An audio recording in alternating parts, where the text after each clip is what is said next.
따끈따끈한 총회장입니다. 업무보고를 어제 오늘 우리 총회본부 업무보고를 받고 있는데 친길교에서 4번째 귀한 행사를 한다는 말씀을 들었습니다.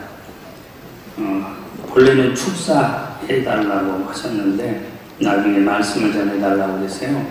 하나님의 뜻이 있구나 생각하고 업무보고를 오후 시간으로 다 바꾸어 놓고 우리 저하고 또 따끈따끈한 부총회장, 제 친구 임성훈 목사님 그리고 지금 감사 이렇게 와서 함께 하고 있습니다. 우리 이경 목사님이 교단을 위해서 한 일이 참 많아요. 얼마 전에도 따끈따끈할 때 서울신학대학교 대학원 전액장학금 1차 한 50명, 2차도 50명 가까이 이렇게 100여 명의 학생들에게 전액장학금을 줍니다. 이 일에 참 다음 세대를 위해서 앞장서고 계시고 또 지역교회들과 함께 오늘 더불어 지역교회 파트너십을 갖고 섬김마당을 하는 것도 참 그냥 아무나 할 수 있는 일이 아니잖아요. 말씀을 실천하는 그런 목회자이기 때문에 저도 우리 목사님을 참 존경하고 또 후원을 하는 입장입니다. 이미 여러분 이 본문의 말씀은 다 여러분들이 알고 계시기 때문에 행사를 위한 설교는 짧습니다. 그래서 붕의하는 시간은 아니고 오늘 이 본문을 통해서 몇 가지만 우리가 한번 생각해 봤으면 합니다. 인생을 살다 보면 특별히 우리 목회자들은 참 어려운 일을 당할 때가 참 많죠. 목회자 아닌 사람들도 마찬가지입니다. 좋은 일만 있는 게 아니고 내 개인의 일도 있지만 성도들하고 관계되어 있는 일이 참 많잖아요. 요람에서 천국까지. 우리가 그 일을 감당하는 입장에 있다 보면 내 개인보다도 성도가 어려울 때가 더 마음이 아프고 성도는 그 문제 해결돼서 본인들은 아쉬울 때는 전화하고 기도해달라고 그러고 하는 분들이 일이 해결되면은 해결됐다고 이야기도 안 하고 자기들은 먹고 마시고 그런데도 목사는 모르고 아직도 하나님 앞에 기도하면서 매달릴 때가 참 많잖아요.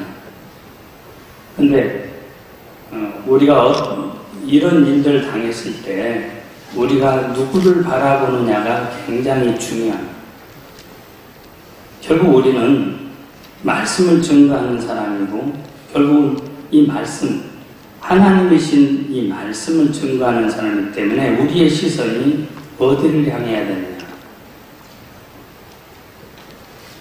오늘 본문의 말씀, 오늘도 제목처럼 하나님께 초점을 맞추지 않으면 우리는 한시도 살아갈 수가 없습니다. 문제는 누구는 되는데 누구는 안 되느냐. 초점이 틀어졌기 때문에 안 되는 겁니다. 끝까지 하나님을 신뢰한다면 끝까지 죽더라도 여기서 하나님을 바라보다 손해봐도 하나님을 바라본다면 하나님이 그 인생을 책임져 주시고 내가 생각하지 못했던 더 좋은 길로 인도하시는 것을 보게 되어집니다. 오늘 초점을 하나님께 맞추는 한 사람을 소개한다면 본문에 나오는 엘리야입니다. 지금 이 본문 전에 450대 1, 또 어떤 수석가는 850대 1, 거기에 85,000명 대 1이어도 하나님이 이기십니다.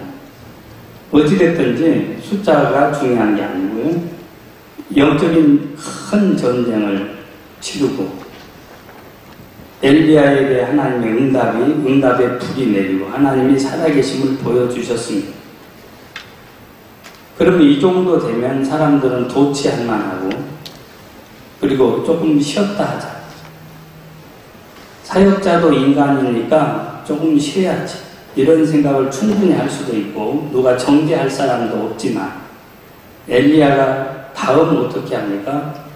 마치 베아돌로로사 그 십자가의 길을 묵묵히 걸어가시는 주님처럼 쉼 없이 그 길로 나아갑니다. 다시 갈멜산 위로 올라가서 여러분 무릎 사이에 머리를 조아리고 기도했다고 하는 것은 기도해 보신 분들은 알잖아요. 진액을 쏟는 기도입니다.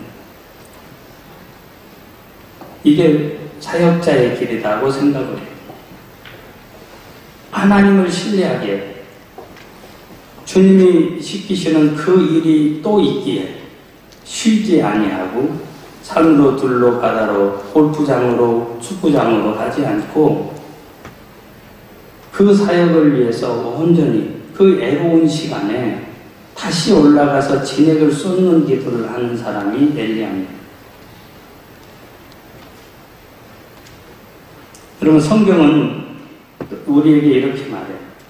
엘리야도 우리와 똑같은 사람이다. 저도 넘어질 수 있고, 저도 마음의 상실감을 가질 수 있고, 심지어는 우울증이 올 수도 있고,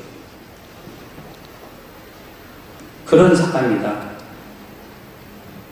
여러분, 엘리야가 그렇게 해서 하나님의 불이 엘리야의 재단에 떨어졌다면, 또한 엘리야가 그렇게 해서 3년 6개월 동안 가물었던 땅에 비를 그 주먹만한 구름 속에서 소낙비를 볼 수 있었다면 우리도 볼 수 있다고 하는 겁니다.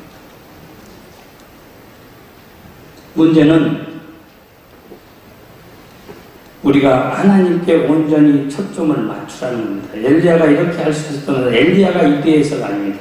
하나님이 이대하셨기 때문에 엘리야가 바라본 약속의 말씀, 그 하나님이 위대하셨기 때문에 엘리야가 위대하신 하나님 편에 섰을 때에 엘리야를 통해 하나님이 귀하신 일을 하게 된 것을 볼 수 있습니다. 18장 1절에 엘리야는 이미 하나님이 갈멜산 전투 전에 3년 6개월 동안 메말랐던 땅에 내가 우로를 내겠다, 비를 내리겠다는 약속의 말씀을 들었어요.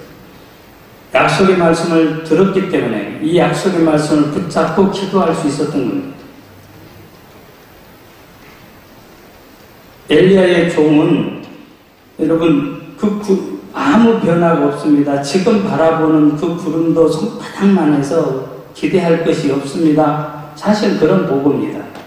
그런데 엘리야는 그 구름 속에서 소낙비를 볼 수 있는 이유가 뭡니까? 18장 1절에 약속의 말씀이 그에게 있었기 때문에. 그래서 그는 이 약속의 말씀을 붙잡고 응답이 올 때까지 기도했어요.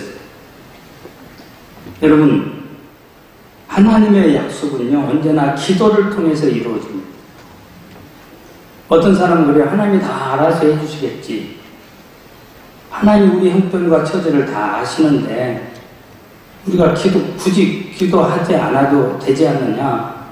결국 여러분 기도는 그렇지 않습니다. 기도해야 하나님의 약속이 나의 것이 되어지고 하나님의 기적은 기도하는 사람을 통해서 이루어지기 때문에 기도해야 된다는 거예요. 목회자는 결국은 말씀과 기도밖에 없어요. 우리가 다른 데 견눈팔 이유가 없습니다. 우리 이기용 목사님 개인을 세워놓고 이야기하기는 참 그런데 꼭 고하죠. 어렸을 때 사랑을 받아야 되는 그 나이에 부모님이 안 계셨다가 근데 그런 과정 속에서 오직 하나님 말씀 붙들고 그 사람의 삶의 궤적이 어떻느냐. 여러분 우리 다 그렇게 이야기합니다. 심는 대로 거둔다고 그래요. 우리 수없이 그 설교를 합니다. 근데 우리 안 심습니다. 기도를 수없이 심을 때 거기에 놀라운 하나님의 기적의 역사가 나타납니다. 기도해야 돼요. 학생은 무릎 엉덩이 싸움이라면 성도는 기도 싸움이라고 무릎 싸움이라고 그러잖아요. 여러분 그 성도에 속한 사람이 목회자입니까? 목회자는 죄됩니까? 목회자도 포함합니다. 오히려 더 많이 기도해요. 기도 없이 되어지는 일은 없습니다. 우리가 아무리 잘났어도 도토리 키재기 하는 겁니다. 결국은 일을 이루시는 분은 하나님이십니다. 기적을 우리에게 내리시는 분도 하나님이세요. 그 하나님을 움직여야 됩니다. 여러분, 아까 우리 이 목사님 숫자가 중요하지 않다. 숫자 중요하지 않습니다. 저는 여러분이 여러분의 목회 현장에서 자긍심을 가지고 내가 섬기는 그 영혼들 하나님을 만나게 하는 일에 최선을 다하고 있다면 여러분이 가장 큰 목회하는, 그래서 저도 제가 제일 존경하는 목사님들이 어디 계시냐? 섬에 계세요. 우리 지역이 섬이기 때문에 우리 지역의 목포가 섬을 다도해를 끼고 있잖아요. 192개 초계파적으로 교회가 있습니다.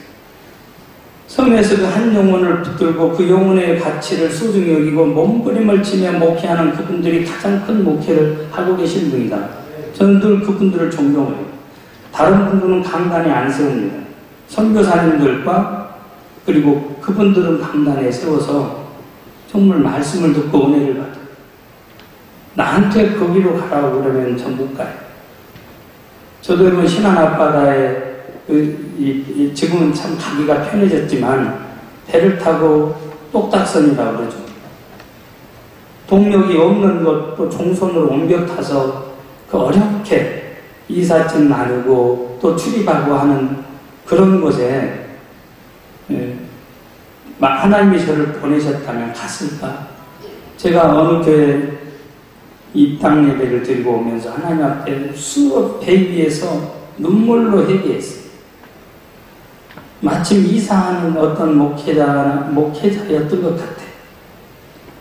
그런데 어렵게 이삿짐을 나누고 하는 모습을 제가 타고 갔던 배에서 어떤 조그마한 섬으로 내리는데 바람도 불고 하는데 그 위험한 곳에 이삿짐을 싣고 그 사명 때문에 들어가는 그분의 모습이 너무 대단해 보였어요. 그러면서 그때 하나님 앞에 다짐한 것이, 하나님, 제가 저들을 위해서, 저들을 돕는 일이라면 어떤 일이든지 하겠습니다. 저들이 저를 부르면 어느 교회, 그 교회 형편, 처지 묻지 않고 가겠습니다. 사실은 그렇게 섬의 교회들을 그냥 말씀 부응해 주세요 그러면 그 섬들을 다 찾아가서 부응회를 하기도 했습니다. 결국은 우리가 하나님이 우리의 목회 현장에 보내신 겁니다. 오늘 이기용 목사님 같은 분을 통해서 많은 사람들을 섬길 수 있도록 또 하나님이 부르셔서 그 일을 신부능꾼으로 맡겨주셨고, 여러분들이 수없이 기도했기 때문에 하나님의 엘리야의 까마귀를 또 우리 이 목사님도 날아들도록 하셨고, 또 여러분들에게도 하나님이 살아계심을 보여주시면서, 아들아, 딸아, 내가 너를 사랑한다. 응? 내가 너를 정말 사랑한다. 내가 너를 주목하고 있다. 한 영혼의 가치를 천하보다도 소중하게 여기고 네가 오늘도 내 앞에 와서 무릎 꿇고 기도하는 그 모습을 내가 정말 사랑한다. 오늘 그런 분들이 이 자리에 계신 줄 믿습니다. 그러면 우리 코로나로 다 힘들지만 우리는 한 하나님을 바라보고 있습니다. 그 하나님을 바라보면서 오늘 이 시대에 우리에게 맡겨준, 각자에게 맡겨준 사명을 잘 감당한다면 여러분이 대한민국의 그리스도의 계절이 평양의 원산의 평양에 전국적으로 펴졌던 그 부흥의 물길이 다시 한번 타오를 줄 믿습니다.